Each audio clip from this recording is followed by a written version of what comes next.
Todo profissional que queira impulsionar a performance financeira das suas empresas precisam dominar esses indicadores que eu vou falar nesse vídeo. Continue comigo, mas antes disso, dê o seu like, compartilhe o vídeo, se inscreva no canal. Mas se você já gosta do conteúdo, também deixe um comentário aí embaixo para poder que a gente crie cada vez conteúdos melhores para vocês. Bom, então hoje eu vou falar sobre os 5 indicadores que todo profissional precisa dominar. Alguns deles não são tão comuns, mas eu quero entrar na essência desses indicadores que vocês precisam dominar. Se não decorar, pelo menos dominar o conceito e que suas decisões sejam todas em direção a esses indicadores. Primeiro, antes de falar inclusive dos indicadores, eu quero falar sobre os pilares que sustentam a performance financeira de uma empresa de forma duradoura. Então, quais são os pilares, os direcionadores na qual todos os indicadores estão ancorados? E tem muito tempo que eu venho refletindo cada vez mais sobre isso, pelo seguinte: muitas das vezes chego em uma empresa e aí me mostram os indicadores financeiros, lucro, margem, EBITDA, etc. Mas o que eu pude perceber? Que muitas das vezes esses indicadores são mostrados e analisados, mas sem saber o contexto e o que realmente ele mede e qual a importância dele. Então, consequentemente com isso, eu comecei a pensar quais são os pilares que fundamentam ou que todos os indicadores devem direcionar a esses pilares. O primeiro deles é, com toda certeza, a liquidez. A liquidez é a capacidade que a empresa tem de pagar as suas contas em dia. Simplesmente isso. A falta de liquidez leva as empresas a não conseguirem pagar as contas, pedirem recuperação judicial e, consequentemente, também podendo entrar em falência. Então, a liquidez é o primeiro pilar. Prestem bem atenção. Não estou falando indicador, estou falando pilar, o direcionador na qual os indicadores devem evidenciar. Por que ele é o primeiro? Porque se eu não tenho liquidez, eu posso ter o melhor negócio do mundo, mas eu quebro. Não consigo pagar as contas. Amanhã é a mesma coisa de eu ter ali R$1 milhão, por exemplo, aplicado, mas não ter o dinheiro para poder comprar o pão do dia a dia. E eu não tenho essa liquidez para poder resgatar esse dinheiro para poder pagar a conta. Tá bom? Então, a liquidez é muito relevante.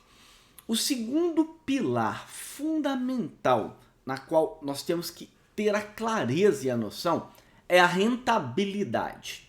Então, a rentabilidade, o que quer dizer rentabilidade? Assim como na aplicação financeira, a rentabilidade é qual o meu rendimento líquido, né, de juros que eu recebo na aplicação financeira sobre o montante investido. Então, isso dá rentabilidade, X% ao ano, por exemplo.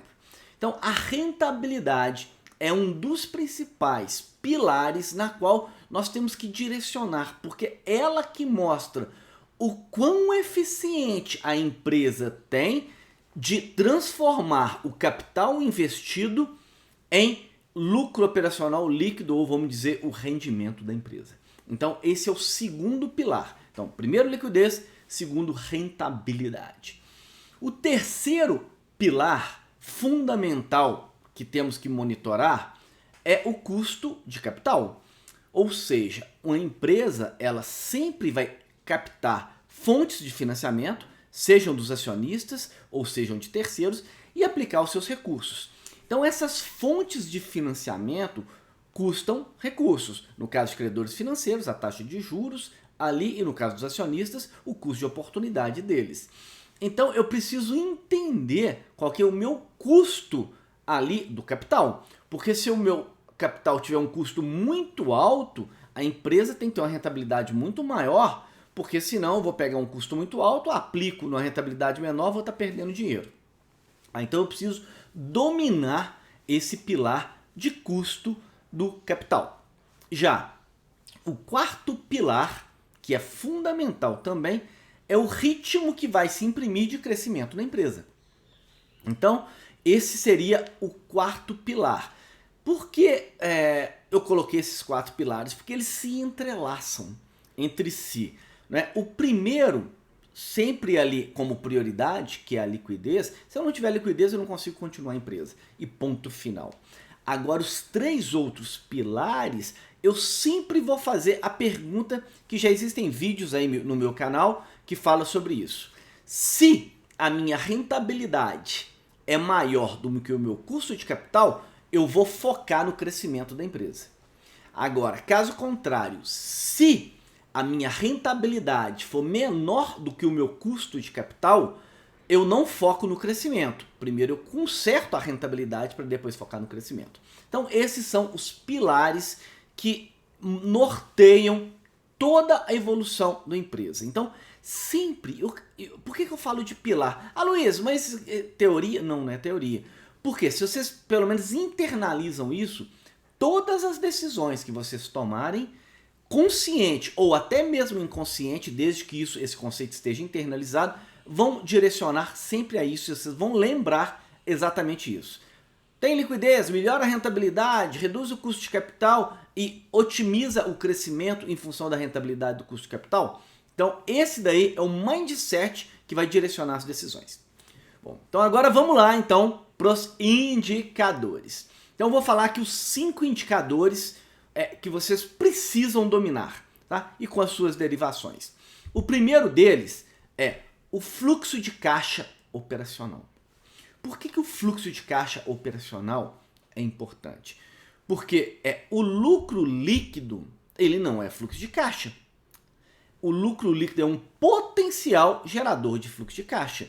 Mas eu tenho ali inúmeros outros elementos que ele não se transforma totalmente em caixa, porque eu posso ter a variação da necessidade de capital de giro que consome uma parte desse lucro, eu tenho as exclusões ali da parte do lucro, né? Então eu preciso entender a geração operacional de caixa, o fluxo de caixa mesmo, da operação. Para entender essa operação aqui, me gera quanto de fluxo de caixa? Porque o fluxo de caixa é a geração de dinheiro exato. Então você precisa entender que na realidade o fluxo de caixa operacional é o lucro líquido ajustado a fatores não caixa, mais ou menos a variação da necessidade de capital de giro, né? Se eu aumento capital de giro, eu consumo caixa. Se eu reduzo capital de giro, eu aumento caixa. Então o fluxo de caixa tem esse elemento que vai ali do fluxo de caixa indireto. Então vocês precisam dominar o fluxo de caixa operacional. Porque se... E quais são a importância dele? Por exemplo, se o meu fluxo de caixa operacional não é capaz de pagar nem os meus juros que eu pago, eu estou com um problema mão na mão. Então você vai começar a trabalhar um indicador com o outro para poder ter essa clareza. Então sempre tomem decisões que melhorem o fluxo de caixa operacional, que no final das contas é melhorar a lucratividade e a otimização da necessidade de capital de giro. Ok? Então esse é o primeiro indicador. O segundo indicador é o ROIC, que é o retorno sobre o capital investido. É um indicador mais trabalhado, porém fundamental, que muitas vezes ninguém nem tem nem noção do ROIC da sua empresa. Sabe? Então o ROIC, o que ele é? É o rendimento sobre o capital investido. O rendimento na empresa, nós vamos usar o indicador NOPAT, ou lucro líquido operacional após imposto de renda e contribuição social. Tá? Então é o NOPAT dividido pelo capital investido. E o capital investido é o quê? É o ativo imobilizado mais a necessidade de capital de giro, que eu estou ali com todo o capital investido na empresa. Então a rentabilidade, quando eu calculo o ROIC, eu entendo e tenho a possibilidade de comparar a rentabilidade da minha empresa com a rentabilidade de uma aplicação financeira, né? E com qualquer tipo de investimento. Então eu comparo se a rentabilidade da minha empresa ela está coerente com o que o mercado financeiro está pagando, principalmente quando é livre de risco, e aí tem, né, as aplicações livre de risco, geralmente no Tesouro no Brasil, nos Estados Unidos, e aí com as adaptações necessárias em função do risco Brasil, em função dos Estados Unidos. Mas então você precisa dominar o ROIC, que é o segundo indicador fundamental para vocês entenderem. O terceiro indicador é a taxa de crescimento. Todo mundo quer crescer, só que o crescimento precisa ser um crescimento saudável. Se eu acelerar o crescimento não saudável, eu estou simplesmente também acelerando o problema financeiro da minha empresa. E ponto final. Não tem aquilo de, eu vou acelerar o crescimento e depois conserto lá na frente. Muitas das vezes, e várias empresas, principalmente startups, fazem isso, só que lá na frente, né, acha que é uma coisa, porque o Excel aceita tudo, né, o Excel, o papel, o pensamento aceita tudo. Mas consertar um modelo de negócios não é tão simples assim, não é? Igual você conserta no Excel. Então você primeiro precisa entender o quão saudável sua operação é, ou vai ficar saudável, mas com fundamentos para acelerar a taxa de crescimento.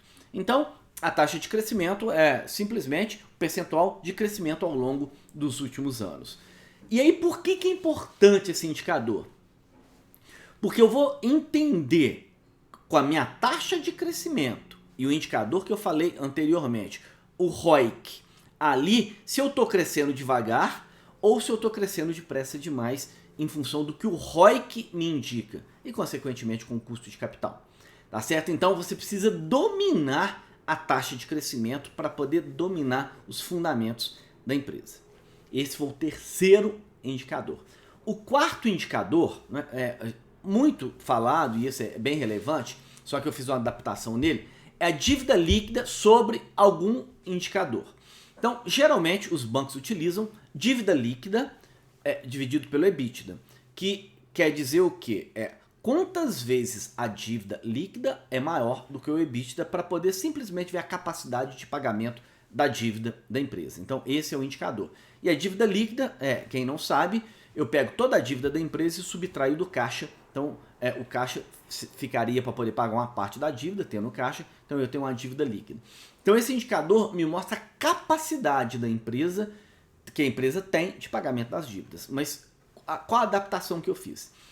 O EBITDA, embora muitos falem que ele é geração operacional de caixa, mas o EBITDA não é indicador por competência. E mesmo sendo um indicador por competência, tem vários gastos depois dele, né? Então tem muita vida, vamos dizer assim, depois do EBITDA. Então eu coloquei o indicador dívida líquida sobre fluxo de caixa operacional, para poder eu entender quanto de fluxo de caixa que eu preciso para poder cobrir a dívida, ou quantos períodos de fluxo de caixa que eu preciso para cobrir a dívida líquida inteira. Então ali eu realmente mensuro a capacidade de pagamento da dívida da minha empresa. Então, se eu tiver com o indicador descolando e ficando muito alto, você pode ter certeza que você vai ter muito problema financeiro para frente. Então, é um indicador que precisa dominar. Luiz, fluxo de caixa operacional eu calculo de vez em quando? Não tem problema, devia calcular todo mês. Mas se não tem, usa a aproximação, por aproximação, com EBITDA. Só que o mais coerente e correto e fundamentado é a dívida líquida sobre fluxo de caixa operacional. Então, esse é o quarto indicador. Já o quinto indicador é a danada da necessidade de capital de giro. O que é a necessidade de capital de giro? É um montante de capital que está investido nas operações da empresa, com o contas a receber, os estoques e financiado pelo contas a pagar. Então, a necessidade de capital que eu preciso para a empresa girar. Então, quanto maior a necessidade de capital, pior, porque eu aumento o meu capital investido e dependendo da minha rentabilidade, do meu lucro, eu reduzo a minha rentabilidade. Então a necessidade de capital de giro é muito dinheiro parado nas empresas de forma impressionante e eu preciso calcular ela. Como que eu calculo a necessidade de capital de giro? Contas a receber mais estoque menos contas a pagar das coisas operacionais da empresa. Tá? Então, todo profissional precisa, gente, dominar esses 5 indicadores. E tá lá no resultado gerencial e tudo, os 5 indicadores e os desdobramentos. Então só vou repetir aqui e fazer um resumo. Quais são os pilares? Os pilares que fundamentam e norteiam todas as decisões vão ser quais? Liquidez, rentabilidade, custo de capital e crescimento. Agora, quais são os indicadores? Os indicadores são o fluxo de caixa operacional, o ROIC, sendo o segundo indicador, taxa de crescimento, o terceiro, o quarto indicador, dívida líquida sobre o fluxo de caixa operacional, e o quinto indicador, a necessidade de capital de giro. Então, os indicadores, esses vão te ajudar a criar uma bússola financeira para que todas as suas decisões sejam em direção para aprimorar esses indicadores, consequentemente, e estar ali orientado para os pilares para ter sucesso. E lembrem-se, potencializando as finanças, podemos impulsionar os negócios. E é fundamental dominar as finanças. Tá certo? Quem gostou, deixa um curtir aí, compartilhe, deixe seus comentários. Que tipo de conteúdos vocês querem que cada vez mais eu faça? Porque eu sempre agora vou estar postando conteúdo direto, criando um monte de conteúdo e aproveitando todos esses anos de estudo e prática de consultoria aí durante desses 27 anos dentro das empresas. Tá bom? Um abraço e até o próximo vídeo.